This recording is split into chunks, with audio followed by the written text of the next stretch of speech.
La nuit du 23 septembre, la réélection d'Ali Bongo est validée par la Cour constitutionnelle. La ville est quadrillée par les forces de l'ordre. Aucun débordement, aucune festivité ne sont observées. Cette décision laisse la communauté internationale perplexe, à commencer par la France. La France constate que l'examen des recours n'a pas permis de lever tous les doutes. Des doutes qui se sont installés dès le 31 août avec la proclamation des résultats. Une partie de la population crie à la fraude.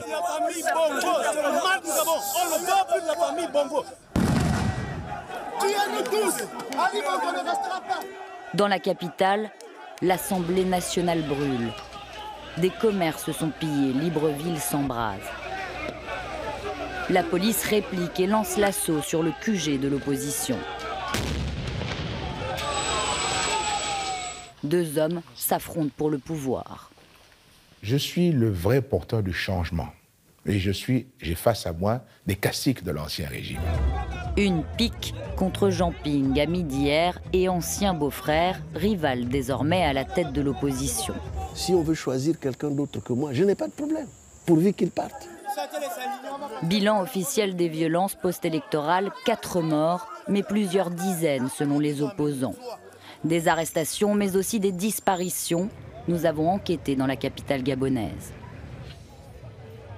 Dans les rues, le calme semble revenu. Les marchés sont bondés, une accalmie précaire en réalité. Nous sommes dans une morgue de Libreville, une morgue privée où les employés acceptent de nous parler.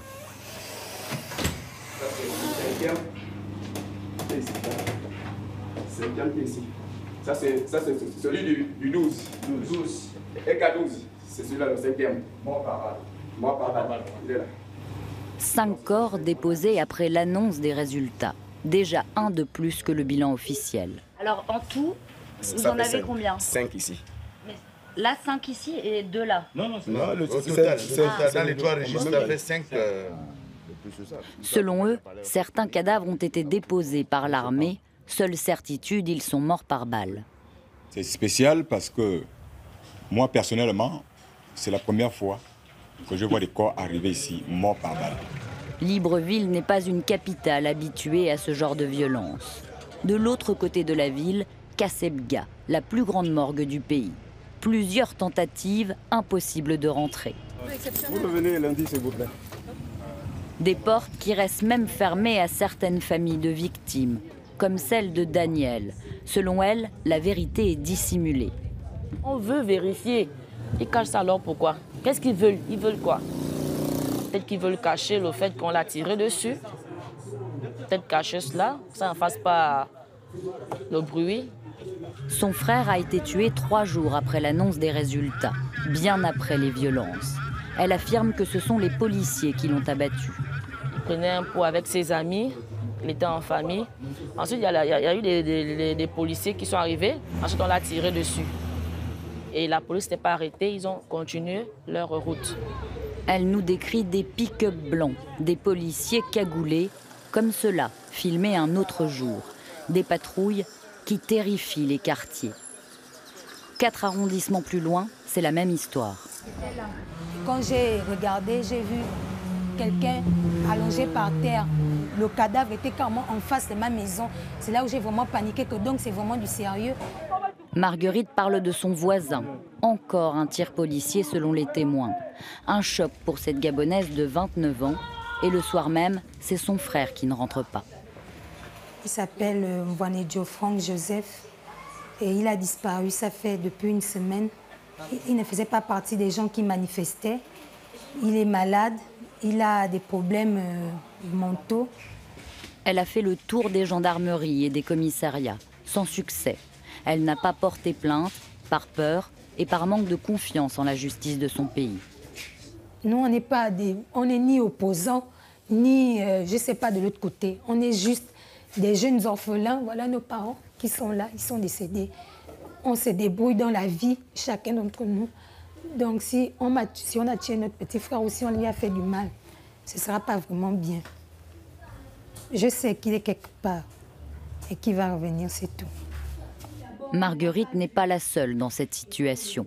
Lorsque nous sommes à Libreville, 70 familles affirment être sans nouvelles d'un proche. Toutes sont répertoriées dans un registre tenu par les sympathisants de Jean Ping. C'est au palais présidentiel, auprès d'Ali Bongo, que nous allons chercher des réponses. À l'heure actuelle, à la gendarmerie, à la police, il n'y a plus personne.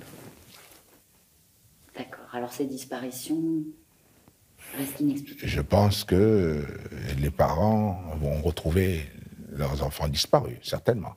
Mais pour l'instant, moi, je vous dis que dans les camps, nous avons relâché à peu près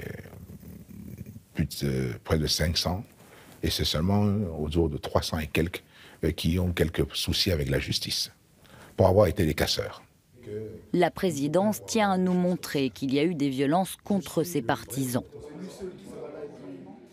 On nous présente Ahmed, qui affirme avoir été torturé dans le QG de Jean Ping le soir de l'annonce des résultats. Ok, tu n'as pas besoin de stresser. Le pays est sécurisé, il est contrôlé. Et tu n'auras rien. Dis ce qui te vient, ce que tu as subi. N'ajoute rien. Ne complote rien. Dis ce dont tu as subi. Et demande à la fin, Ali reste, qu'il ne cède pas au perfide menteur. Il a pris un marteau et il m'a cassé les orteils. Après cela, il a pris un tournevis, il a posé le tournevis par là, et il a frappé le marteau et le tournevis est sorti ici. Selon lui, cette agression a eu lieu 8 jours avant notre rencontre.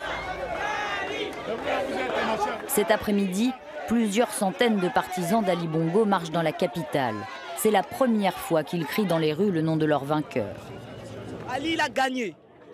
La preuve, ce n'est pas la triche. Aujourd'hui, si nous marchons, c'est pour amener le soutien vers le président de la République, parce que c'est lui le président. Ali, président. Par sécurité, depuis les violences, tout rassemblement est interdit. Celui-ci est encadré par les autorités et se déroule dans un quartier favorable au président. Comme les réseaux sociaux sont bloqués depuis le 31 août, l'opposition, elle, se manifeste sur les murs de la ville. On taxe sa colère contre Ali Bongo, qui succède à son père Omar en 2009. 50 ans que le pays est dirigé par la famille Bongo. Un règne aujourd'hui fragilisé, même au sein du gouvernement. Le ministre de la Justice a démissionné et s'est réfugié à Paris. Des enlèvements sont perpétrés jusqu'à hier soir, chaque jour qui passe, dans les domiciles de toutes les personnes qui ne chantent pas de louanges à M. Ali Bongo Ondimba. Est-ce qu'on parle d'un bilan de plus d'une cinquantaine de morts ou pas? Beaucoup plus que ça. Beaucoup plus que ça. Plus d'une centaine? Si on compte le disparu, nous risquerons d'être au-delà d'une centaine. Et si ces personnes sont décédées, ce serait le plus grave drame que le Gabon n'ait jamais connu.